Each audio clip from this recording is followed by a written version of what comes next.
이 새벽 우리에게 주신 하나님의 말씀은 스바냐 1장 1절에서 13절입니다. 구약성경 스바냐 1장 1절에서 13절입니다. 구약성경 1305면에 있습니다.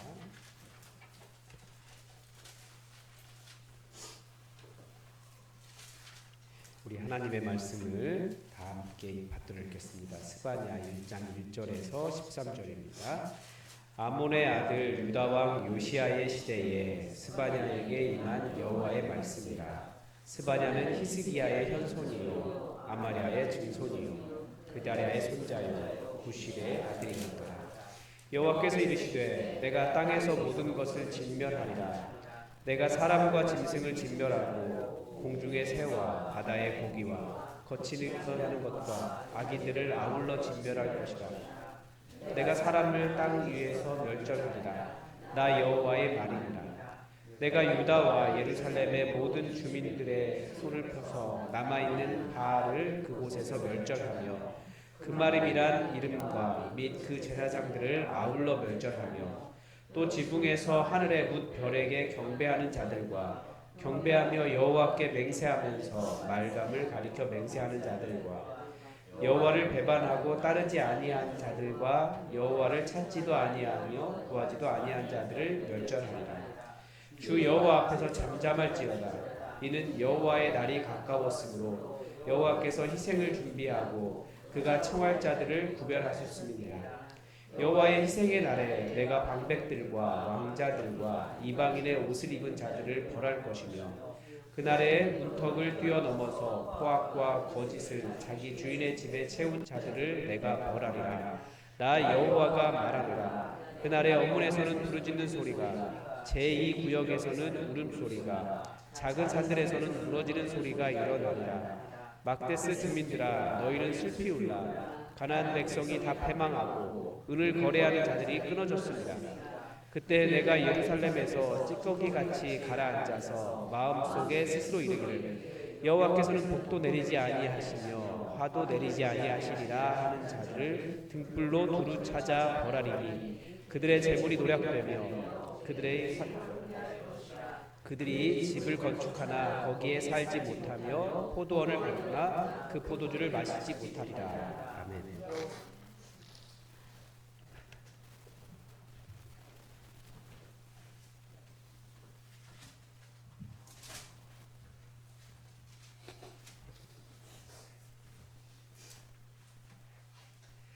갑자기 확 추워졌어요.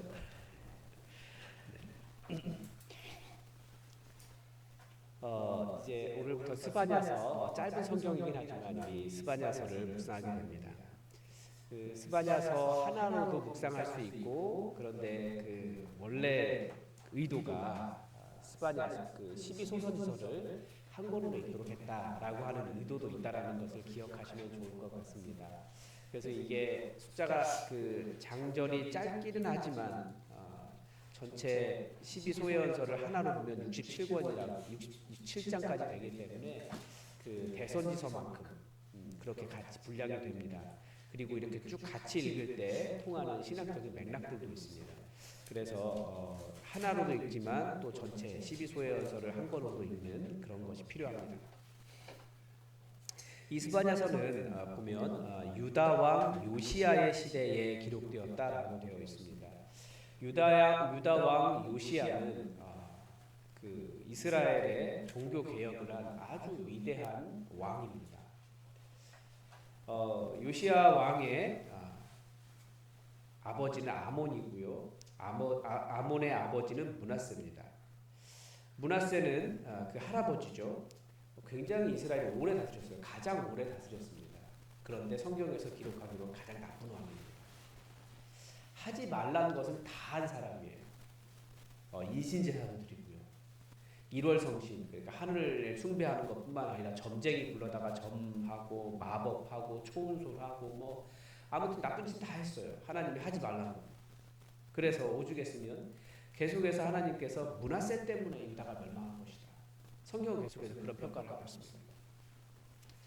그런 상황에서 그 손자 요시야는 종교 개혁을 했는데 8살에 등극해서 이제 20살에 종교 개혁을 합니다.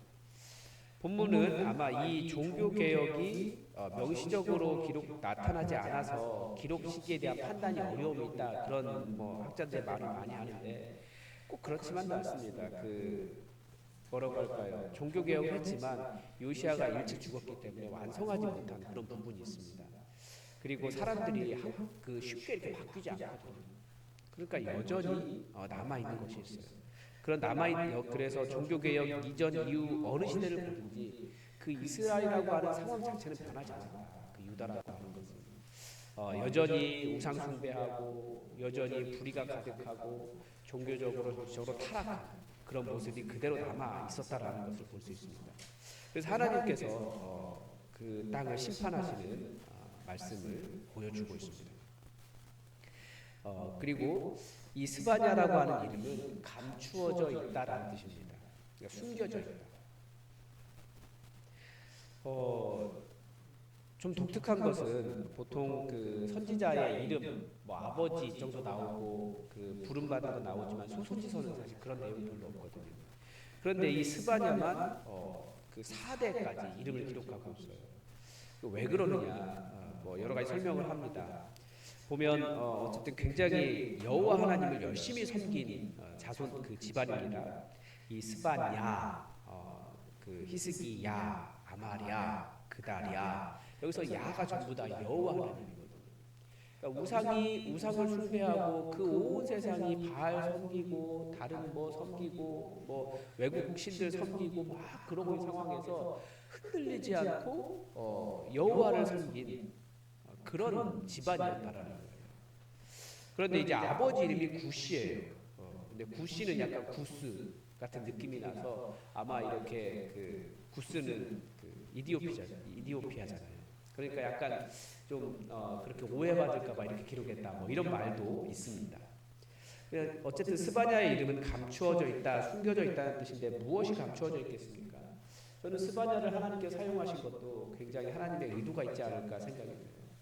하나님의 심판이 감추어져 있는 거예요. 지금 평안한 자들, 지금 교만한 자들, 악인들에게 하나님의 심판이 감추어져 있는 거죠. 그리고 이 감추어져 있다라는 것이 보존되어 있다, 이런 뜻도 되거든요. 그러니까 그 지금 연약하고 지금 하나님의 의로 살아가고 있는 자들에게 하나님의 구원이 보존되어 있다. 지금의 고통에서부터 하나님께서 구원하실 것이다 라고 하는 것이 감추어져 있다, 보존되어 있다 라는 말로도 읽을 수 있고, 그 하나님께서 그 사람들의 그 교만함, 지금은 아무 일 없지만 하나님의 뜻은 드러나 있는데 하나님의 모습이 보이지 않는, 그래서 교만한 자들에게 보이지 않는 그런 일들을, 하나님이 보이지 않는 일을 보면서 하나님께서 그 감추어져 있는 자, 숨겨져 있는 자, 보존되어 있는 자, 그를 통해서 하나님의 뜻을 드러내고 있는 것입니다. 2절에 보면 굉장히 무서운 말로 시작합니다. 스바냐서는 여호와께서 이르시되 내가 땅 위의 모든 것을 진멸하리라. 3절에 보면 어디까지 진멸합니까? 사람, 짐승, 공중의 새, 바다의 고기와 거치게 하는 것과 악인들을 아우러 진멸할 것이다. 노아의 홍수가 약간 생각이 나죠. 하나님께서 온 세상을 진멸한 게 노아의 홍수인데 그때 공중의 그 바다의 고기까지는 아니었던 것 같아요. 그죠? 바다에 물이 그 고기들 사니까. 그런데 이게 바다의 고기까지 전 우주적인 어떤 그런 진멸을 하실 것이다, 이렇게 말씀하십니다. 근데 포인트가 쭉 가보면 어디로 가냐면 악인에게 가요. 그리고 사람에게 갑니다. 노아의 홍수 때도 하나님께서 온 세상을 진멸하신 이유는 사람들의 죄악이 온 땅에 관영했기 때문입니다. 마찬가지로 여전히 하나님께서 온 세상을 내가 땅 위의 모든 것을 진멸하겠다라고 말씀하실 때도 사람 때문이에요. 인간의 죄악의 크기만큼 하나님은 세상을 심판하시는 거죠. 그리고 이제 그 말씀이 4절로 이어집니다. 4절로 이어지는데 이제 그 진멸의 대상이 누구지 더 구체적으로 드러나요. 내가 유다와 예루살렘의 모든 주민들의 손을 펴서, 그렇게 말씀하십니다. 그러니까 유다와 예루살렘의 죄악이 이렇게 온 세상을 하나님께서 진멸하셔야겠다라고 생각하실 정도로 그렇게 죄악이 가득했다라는 것을 알 수 있는데, 그 내용이 무엇인지 4절 남은 4절부터 시작해서 6절까지 쭉 나옵니다. 남아있는 바알을 그곳에서 멸절하며, 그러니까 이런 부분들이 요시야 개혁 이후라고도 볼 수 있는 거예요. 요시야가 개혁을 했는데도 여전히 이런 바알 숭배 사상이 남아있는 거죠. 이게 하루아침에 바뀌지 않습니다. 우리 이 대한민국에 우리나라에도 기독교가 많이 퍼져 있지만 여전히 이 시대가 우상 때문에 지금 난리가 아닙니까? 난리가 아니지 않습니까? 그게 쉽게 변하지 않아요. 또 그마림이란 이름과 및 그 제사장들을 아울러 멸절하며, 이제 새로운 또 다른 종교가 나왔습니다. 또 다른 신이 그마림. 이방 신이라고도 이야기합니다. 그리고 5절에 보면 또 지붕에서 하늘의 묵별에게 경배하는 자들, 얼마나 열심히 하겠습니까? 낮에도 종교 생활하고 밤에도 또 하늘 바라보면서 빌고. 그런데 문제는 이거예요. 여호와께 맹세하면서 말감을 가리켜 맹세하는 자들과, 이렇게 되어 있습니다. 이게 이제 혼합 종교죠. 하나님께서 정말 싫어하시는 거예요. 이쪽에서 하나님을 섬긴다고 말하면서 다른 것 섬기는 거. 혼합 종교를 굉장히 싫어하십니다. 6절은 이제 여호와를 배반하고 따르지 않은 자들, 또 여호와를 찾지도 않으며 구하지도 아니하는 자들을 멸절하리라, 이렇게 되어 있습니다. 하나님 여호와를 어떻게 배반하는지를 조금 뒤에 이제 뒷부분에 좀 나오긴 합니다. 그러니까 당시의 문화는 워낙 뭐라고 할까요? 사상사적으로 유일신을 주장하는 것이 14세기 한 번 정도 나오고 그리고 나오지 않았거든요. 그리고 기원전 14세기, 그러니까 지금부터 3,000년, 4,000년 전에 그때 한 번 나오고 3,000년 전에 한 번 나오고 한 번 나오지 않았어요. 온 세상은 신이 하나다라고 말하는 것 자체가 불가능하고, 그런데 그런 상황에서 이스라엘도 다 다른 종교, 바알 그마림만 섬겼겠습니까? 엄청나게 많은 신을 섬겼겠죠. 그런데 그런 신들을 섬기는 상황에서 여호와 하나님만 섬겨야 된다라고 말하는 것이 오히려 약자고 말하는 게 굉장히 어려운 일이에요.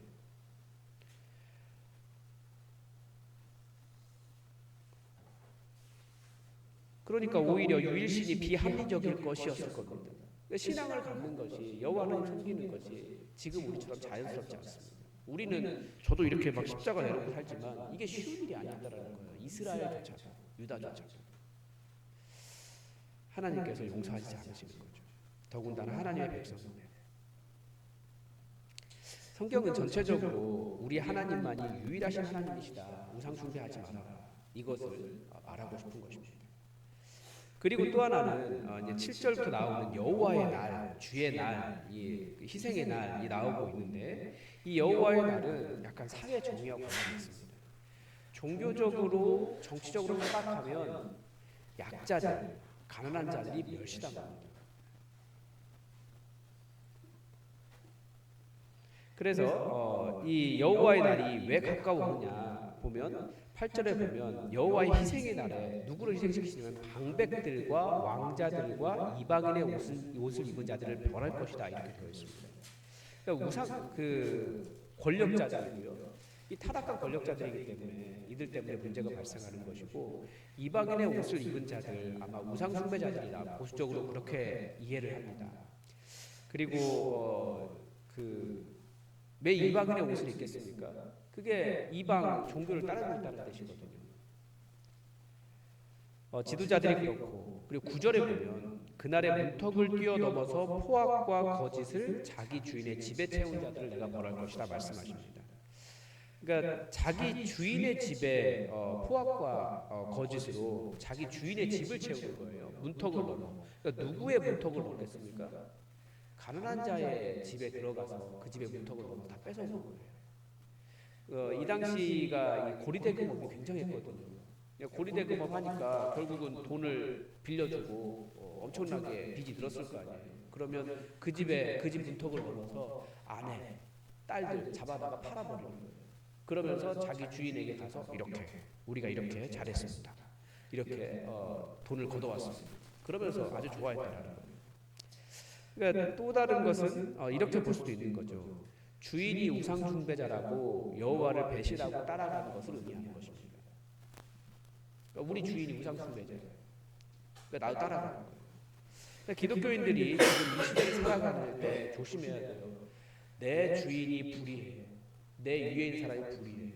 내 위에 있는 사람이 우상 숭배자야. 그 사람의 마음에 맞추고 그 사람에게 잘 보이려고 내가 그를 따라가는 게 옳지 않다라는 거예요. 그러니까 우리 시대가 지금 이 너무나 정치적으로 문제가 있었는데 거기에 큰 우상 숭배가 있지 않습니까? 굉장히 잘 들어야 되는 거죠. 얼마나 그 밑에 기독교인들이 많았겠어요. 근데 이게 직업이니까 이렇게 해도 돼라고 말하는 게 바로 그 문턱을 넘어서 포악으로 자기 주인의 집을 채우는 일이라고 이 선지자는 그러니까 여호와의 날이 임한 이유를 설명하고 있는 것입니다.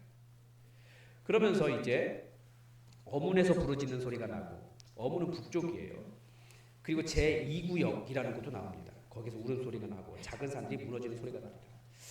이제 북쪽부터 이렇게 망하는 거죠. 제2구역은 남서쪽인데 이 제2구역이 무슨 말이냐면 이게 이때 나오는 이 요시야 시대에 나오는 말인데 아마 그 이전에 일종의 뭐라고 할까요? 우리로 말하면 재개발된 부자 지역 이런 뜻입니다.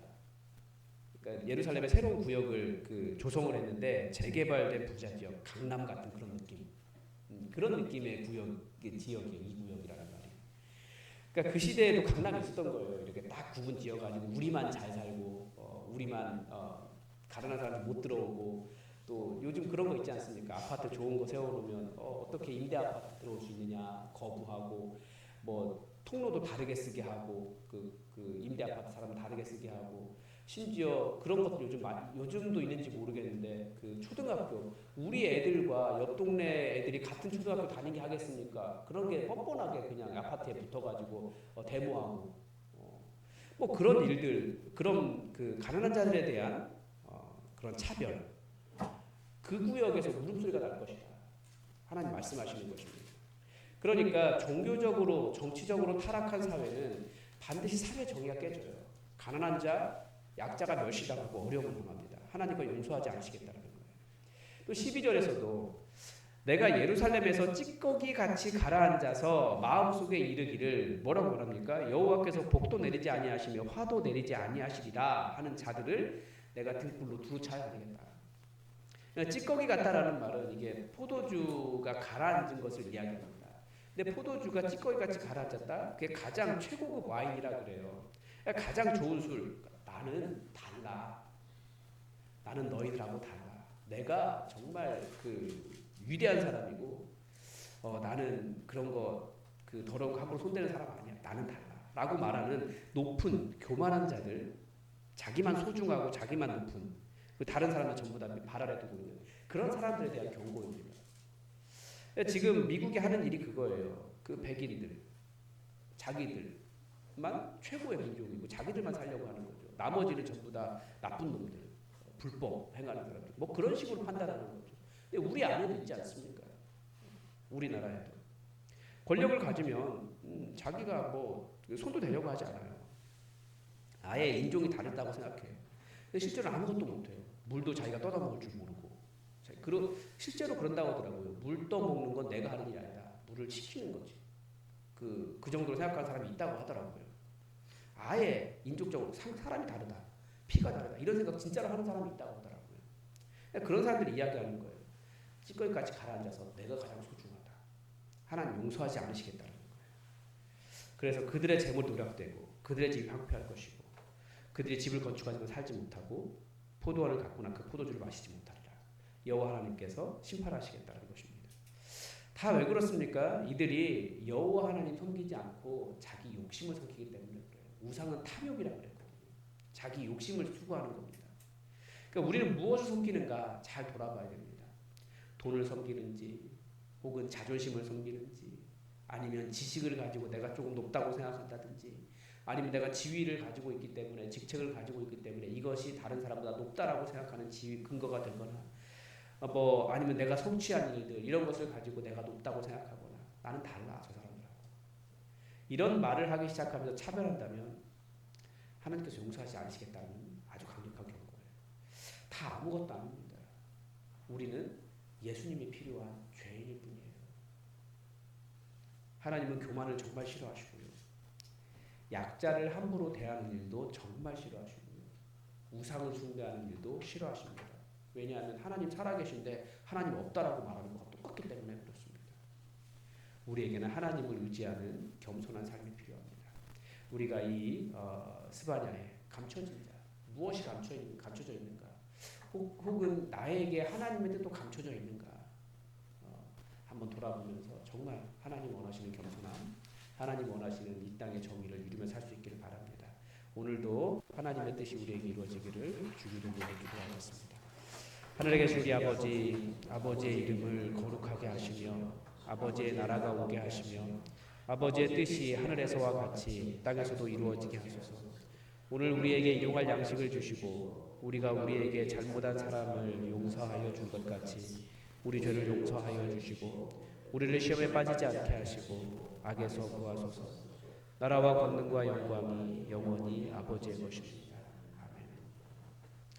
여러분, 우리 이 나라를 위해서 함께 기도합시다. 이 나라에 하나님께서 우리나라를 정말 복 주시고 여기에 이르게 하신 것은 우상을 벗어나려고 정말 무던히 애썼기 때문인 것 같아요. 그런데 다시 온 세상이 무속에 빠져 있고 정적인 타락에 빠져버렸습니다. 그 가운데 약자들이 고통당하고 너무나 많은 일이 일어나고 있습니다. 여러분, 이 땅을 불쌍히 여겨달라고 기도하시고 다시 한번 이 대한민국이 하나님의 땅으로 회복될 수 있도록 기도해 주시기 바랍니다. 그 가운데 분명히 종교 지도자들, 그러니까 목회자들과 장로님들 이런 문제가 있습니다. 교회 지도자들이 하나님 앞에 바로 서고 겸손하게 설 수 있도록 기도해 주시고 우리 교회를 위해서도 기도해 주십시오. 우리 교회가 하나님을 기쁘시게 하고 하나님의 뜻을 이루는 그런 교회 될 수 있도록 기도해 주십시오. 그리고 우리 가운데 있는 연약한 자들, 재정적인 어려움이나 건강의 어려움들 회복하고 일어날 수 있도록 여러분 기도해 주시기 바랍니다. 다 함께 기도하겠습니다.